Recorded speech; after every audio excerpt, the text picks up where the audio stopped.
வேதாகமும் கற்களும் scriptures and stones 34வது நாளுக்கு உங்களை அன்போடு வரவேற்கிறோம். 1 சாமுவேல் 14வது அதிகாரம் 33வது வசனம்.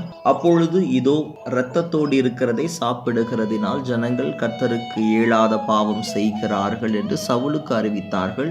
அவன், நீங்கள் துரோகம் பண்ணினீர்கள், இப்போதே ஒரு பெரிய கல்லை என்னிடத்தில் உருட்டி கொண்டு வாருங்கள் என்று சொல்லுகிறார். இந்த வசனத்துடைய பின்புலம் என்னவென்று சொன்னால், இஸ்ரவேல் ஜனங்களுக்கு விரோதமாக பெலிஸ்தர் யுத்தம் செய்கிறார். சவுல் ராஜாவின் தலைமையில் படை வீரர்கள் யுத்தத்தை எதிர்கொள்ளுகிறார்கள். யுத்தம் முடிகிற வரை யாருமே உணவு உட்கொள்ளக்கூடாது, எதையும் சாப்பிடக்கூடாது என்று சொல்லி ராஜா கட்டளையிடுகிறார். யோனத்தானும் அவனுடைய ஆயுததாரியும் 2 பேரும் மலைக்கு அந்த பக்கம் தனியாக சென்று யுத்தத்தை நடத்துகிறார்கள். அப்படி வருகிற வழியிலே தேனை சாப்பிடுகிறார்கள். இதை எப்படியாவது தெரிந்து கொள்ளுகிறான் சவுல். இப்படிப்பட்ட சூழ்நிலையில் ஜனங்கள் பசி நிமித்தமாக யுத்தம் வெகு நேரம் செல்லுகிறதுனாலே பசி உண்டாக்கி அங்க இருக்கிற ஆடு மாடுகளை இரத்தத்தோடு புசிக்கிறார்கள். இப்படிப்பட்ட இந்த காரியத்தை வெளிப்படுத்துகிறதா இந்த வசனம். இன்றைக்கு நாம் பார்க்க இருக்கிற 34வது கல் என்னவென்று சொன்னால், மீறுதலின் கல், த ஸ்டோன் ஆஃப் வயலேஷன். இந்த மீறுதலின் கல் நமக்கு என்ன போதிக்கிறது என்பதை இந்த நாள் பார்க்க போகிறோம். இந்த இரத்தத்தோடு புசிப்பது பாவமா என்பதை நாம் அறிந்து கொள்ள வேண்டும். முதலாவது உபாகம் புத்தகம் 12வது அதிகாரம் 23வது வசனம் நீங்கள் வாசிப்பீர்கள் என்று சொன்னால், தேவன் நியாய பிரமாணத்திலே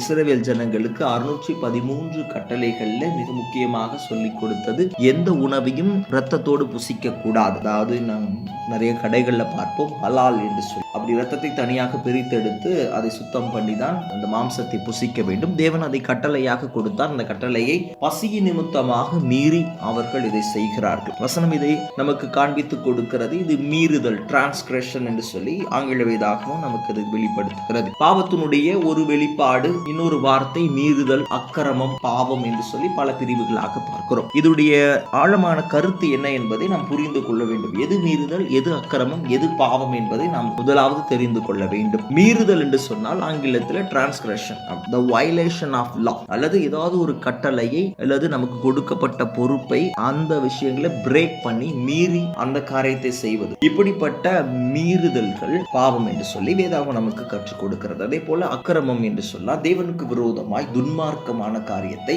மனிதர்களுக்கு செய்கிற துரோகமான காரியம், அநியாயமான காரியம், அது தேவ சித்தத்துக்கு விரோதமாக நீங்கள் செய்வது அக்கிரமம் என்கிற ஒரு பொருள். இப்படி மீறுதல், அக்கிரமம், இதை தாண்டி பாவம் என்பது, பாவம் நமக்கு தெரியும், மிஸ்ஸிங் த மார்க். இப்படி immoral act against God and the Bible, வேதத்துக்கும் தேவனுக்கும் விரோதமாய் செய்கிற அத்தனையும் பாவம். அப்படி ஜனங்கள் இந்த காரியத்தை செய்தது மீறுதலுக்குள்ளாக வருகிறது. அதாவது ஒரு லா இருக்கு, அந்த லாவை பிரேக் பண்ணி அவங்க மீறிட்டாங்க. அப்படிப்பட்ட சூழ்நிலையில் சவுல் சொல்லுகிறார், நீங்கள் பாவம் செய்து விட்டீர்கள், இயலாத பாவம் செய்துட்டீங்க, அதனால நீங்க துரோகம் பண்ணிட்டீங்க, இப்போது ஒரு பெரிய கல்லை என்னிடத்தில் உருட்டி கொண்டு வாருங்கள். இந்த பெரிய கல்லை பலிபீடமாக மாற்றுகிறார்கள். அடுத்த வசனம் நீங்கள் வாசித்து பார்ப்பீர்கள் என்றால், அது ஒரு பலிபீடமாகி அந்த இடத்துல பலி செலுத்தப்படுது. அப்படிப்பட்ட ஒரு சூழ்நிலையில் தான் இந்த வயலேஷன்கள் நமக்கு கற்றுக் கொடுக்கிறது. நம்ம பசி நிமித்தமாக இல்ல சூழ்நிலைகள் நிமித்தமாக இப்படிப்பட்ட மீறுதலான காரியங்கள் அநேகருடைய வாழ்வில் நடந்திருக்கிறது. இந்த பசி எதை குறிக்கிறது, எப்படி வருகிறது என்பதை நாம் புரிந்து கொள்ள வேண்டும். இந்த பசி எப்படி ஏற்படுகிறது, லேக்கிங், ஏதோ குறைபாடு நமக்குள்ள வரும்போது ஒரு பசி உண்டாகிறது. அதை எப்படியாவது அடைய வேண்டும், அந்த குறையை எப்படியாவது நிறையாக்க வேண்டும் என்று சொல்லி நாம் வாஞ்சித்து ஓடும்போது நமக்குள்ள பசி ஏற்படுகிறதை பார்க்கிறோம். அதாவது உணர்ச்சியினுடைய உச்சக்கட்டத்துக்கு சென்று யாரையாவது அதிகமாக நேசிக்கும் போது, எதையாவது அதிகமாக உணர்ச்சி வசப்படும் போது, எந்த காரியத்தில் நாம் உணர்ச்சி வசப்படுகிறோமோ அதுவும் பசியோட சேர்ந்த அடையாளமாய் பார்க்கப்படுகிறது.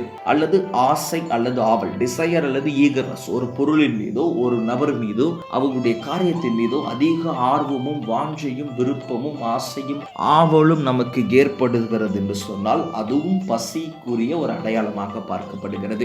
அஃபெக்ஷன் ஆர் லவ், அன்பினுடைய உச்சக்கட்ட வெறித்தனமான அன்பும் பசியை குறிக்கிறது. ஏதோ ஒரு காரியத்தில் நீங்கள் பசியாக இருப்பீர்கள் என்றால் நாம் அதிகமாக இந்த பசி நம்மை மீறுதலுக்கு நேராக நடத்துகிறதை பார்க்கிறோம்.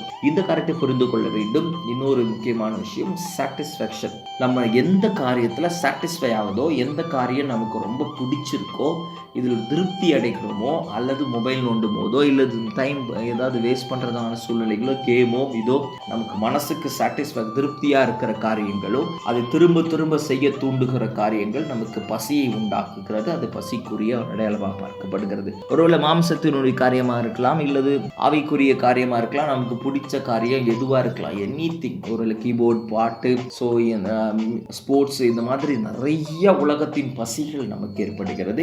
அந்த பசியின் நிமித்தமாக அவுட்புட் என்னன்னு சொன்னால் வயலேஷன், அதாவது மீறுதலுக்கேறாக நம்ம நடத்தப்படுகிறதை பார்க்கிறோம். இப்படி மீறி விட்டீர்கள் என்று சொன்னால் மெனி டைம்ஸ், ஏன்னா 100% இந்த மீறுதலுக்குள்ள உட்படாமல் எந்த மனிதனும் தன்னுடைய வாழ்க்கையை நடத்த முடியாது. அது எதுவாக இருக்கலாம், மாம்சத்தின் கிரியை மாத்திரமல்ல, உலகத்தினுடைய காரியங்கள், உலகத்தினுடைய ஆசைகள், விருப்பங்கள், வேலை ஸ்தலங்கள், படிப்பு, இந்த மாதிரி எதிரியாவது நம்முடைய காரியங்களில் பசி நிமித்தமாக மீறுதலுக்கு உட்படலாம். அப்படி ஏற்படும் போது இங்க சவுல் என்ன சொல்றா, ஒரு பெரிய கல்லை உருட்டு வாருங்கள், இடத்தில் கொண்டு வாருங்கள் சொல்றார். அந்த கல் என்னவாக மாறுகிறது அப்படின்னு சொல்லி பார்க்க போனா பலிபீடமாக மாற்றப்படுது. அந்த பலிபீடத்துல பலி செலுத்தப்படுகிறது. எப்படிப்பட்ட பாவ நிவர்த்தி செய்யப்படுகிறது என்று சொன்னால், இந்த மீறுதல்களுக்கும் ஆண்டவர் மன்னிப்பதற்கு வல்லவராக இருக்கிறார். அநேகர் இந்த மீறுதலுக்குட்பட்டு குற்ற உணர்ச்சி ஏற்படுது. நிறைய கவனிங்க, பாவம் எங்க ஆரம்பிக்கிறது? இருதயத்தில் ஆரம்பிக்கிறது. இருதயத்தினுடைய எண்ணங்களும் சிந்தனைகள் செயல்களாக மாறும்போது குற்ற உணர்ச்சி ஏற்படுது, கில்ட் ஏற்பட்டு நம் விலகி ஓடுகிற அனுபவம் தான் ஏற்படுகிறது. ஆண்டவர் இன்றைக்கு நம்ம கற்றுக் கொடுக்கிறார்,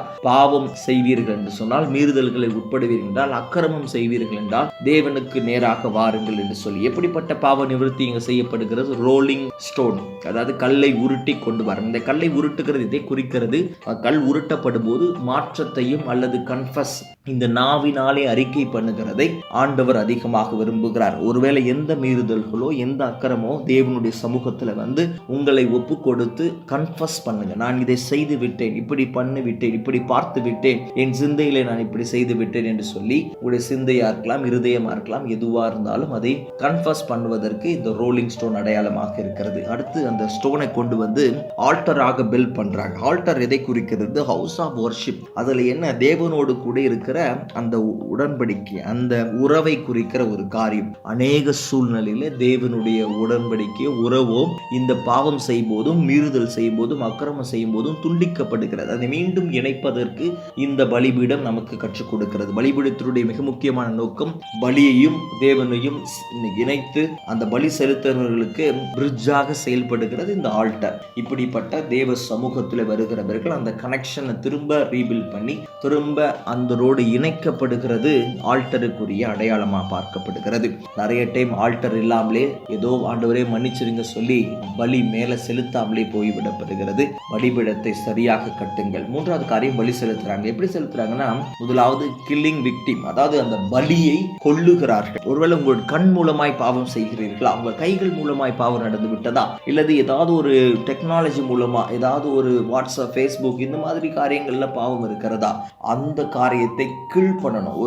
அதற்கு அடையாளமாக தான் பலி செலுத்தும் போது ஆடையோ மாடையோ செலுத்துவார்கள். அதை கொல்லுகிறார்கள். முதலாவது கொல்லுகிற அனுபவம். இப்படிப்பட்ட பாவ நிவர்த்தியில மிக முக்கியமான விஷயம், அதை அழிக்க வேண்டும், அதை இரேஸ் பண்ண வேண்டும், அதை முற்றிலுமாக டெலீட் பண்ண வேண்டும்.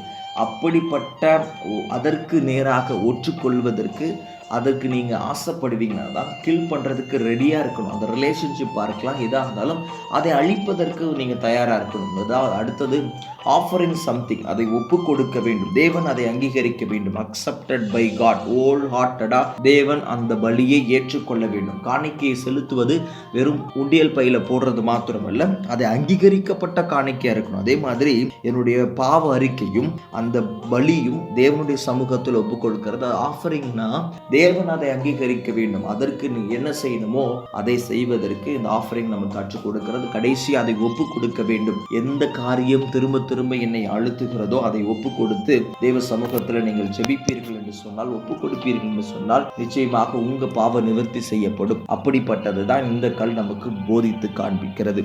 உங்களை ஆசீர்வதிப்பார்.